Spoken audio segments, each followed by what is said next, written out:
नमस्कार दोस्तों। साल 1877 गर्मियों का मौसम इतना गर्म और खौफनाक था कि ब्रिटिश इंडिया की मद्रास प्रेसिडेंसी में लाखों लोग गर्मियों से मारे गए थे। हर सड़क पर, हर गांव पर लाशें बिछी हुई थी और इस एक साल में लगभग 2 करोड़ लोगों की जान गई थी। एक फेमिन लगभग जिसने पूरा इंडिया को खोखला करके रखा था।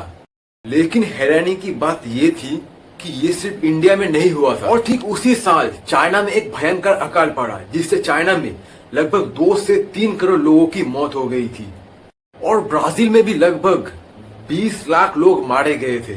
इजिप्ट, मोरक्को, साउथ अफ्रीका समेत पूरा एशिया महाद्वीप में अकाल देखने को मिला था। पूरी दुनिया में लगभग हर एक कॉन्टिनेंट में लाखों और करोड़ों लोग भूख से तड़प तड़प कर मर रहा था। अमेरिका का मिनीसोटा पर इसको कहा गया था ईयर विदाउट द विंटर। मानो कि सदियों का मौसम उस साल गायब ही हो गया हो। सवाल ये है कि 1877 में ऐसा हुआ क्या था, लेकिन इसका रूट कॉज कोई भी डिसीज, कोई भी अर्थक्वेक या फिर कोई भी वॉर नहीं था।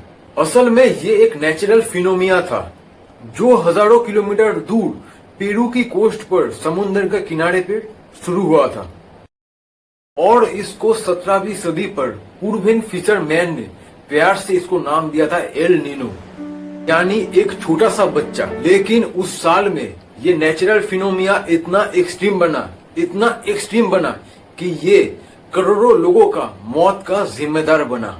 उस साल में जो हुआ उसे सुपर एल नीनो का नाम दिया जाता है और आज 2026 में लगभग 140 साल बाद ये वापस आ रहा है। यूरोप के सबसे बड़े वेदर फोरकास्टिंग सेंटर ECMWF के लेटेस्ट मॉडल कह रहे हैं कि पिछले 140 सालों का सबसे बड़ा एल नीनो आने वाला है और तो कुछ एक्सपर्ट्स इसे मेगा एल नीनो भी कह रहे हैं। और कहा जा रहा है कि 2026 की गर्मियां इंसानी इतिहास का सबसे बड़ा खतरनाक गर्मियां होने वाला है। नमस्कार दोस्तों, मेरा नाम है तुहिन और आप लोग देख रहे हैं THK फैक्ट वर्ल्ड। अगर भारत के बारे में आपको ऐसी सच्ची बातें जानना है तो फिर वीडियो को लाइक एंड चैनल को सब्सक्राइब जरूर कर देना। इस सुपर एल नीनो का असर अभी से देखना स्टार्ट हो गया है।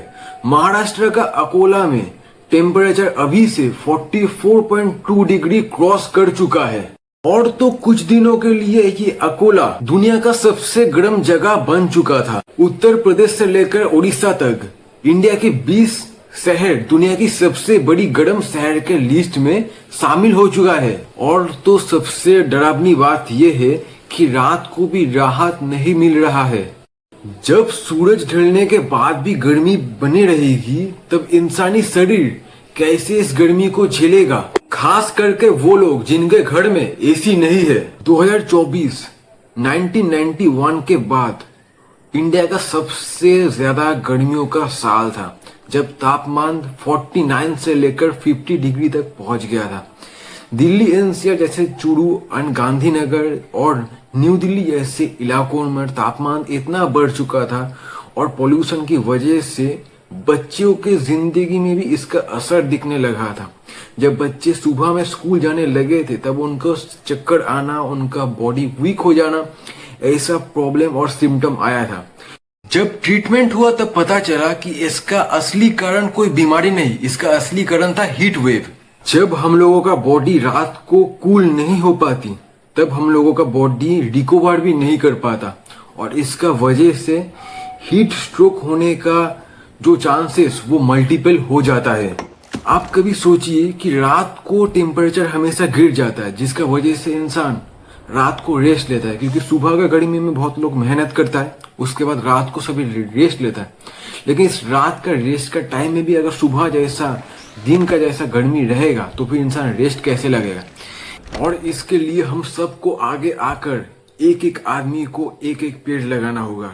अपने मोहल्ले में पेड़ अगर कहीं पर भी काटा जा रहा है उसको रोकिए और ज्यादा से ज्यादा जो पुरानी पेड़ है वो ज्यादा बड़ा होता है और ज्यादा ऑक्सीजन देता है और एरिया को, वहां का एरिया को ज्यादा सबसे ज्यादा कूल करता है। इसीलिए पुरानी पेड़ की सेफ्टी को सबसे ज्यादा ध्यान रखिए, क्योंकि वो सबसे ज्यादा गर्मियों को एब्जॉर्ब करता है। कोशिश करिए कि अगर 12 से 4 बजे के बीच में अगर आपका कोई खास या फिर इम्पोर्टेंट काम ना हो तो फिर घर से बाहर मत निकलिए। लेकिन अगर आपका इम्पोर्टेंट काम है, जैसे कोई ऑफिस, स्कूल या फिर कॉलेज के वजह से बहुत लोगों को बाहर जाना पड़ता है, इसलिए जब आप बाहर जाते हैं तब हमेशा एक ORS का पैकेट हमेशा साथ में रखिए। और जब भी आप अपने आप को अब डिहाइड्रेटेड या फिर मतलब प्यासा महसूस करिएगा तो फिर हमेशा पानी पी लीजिएगा विद ORS। आज जो बच्चे पैदा हो रहे हैं उनके लिए फ्यूचर में 45 डिग्री का गर्मी नॉर्मल होगी, क्योंकि वेदर ऐसे चेंज होगा कि 45 डिग्री का गर्मी हमेशा देखने को मिलेगा। और इसीलिए सबसे इंपॉर्टेंट है खुद का ख्याल रखिए और आपने आसपास के लोगों का भी ख्याल रखिए। Stay cool, stay informed. दोस्तों, आज की इस वीडियो के लिए बस इतना ही, और बाकी ऐसे छोटे छोटे इंपॉर्टेंट इंफॉर्मेशन के लिए चैनल को सब्सक्राइब करना मत भूलिएगा। फिर मिलते हैं किसी अगली वीडियो में किसी नई टॉपिक के साथ।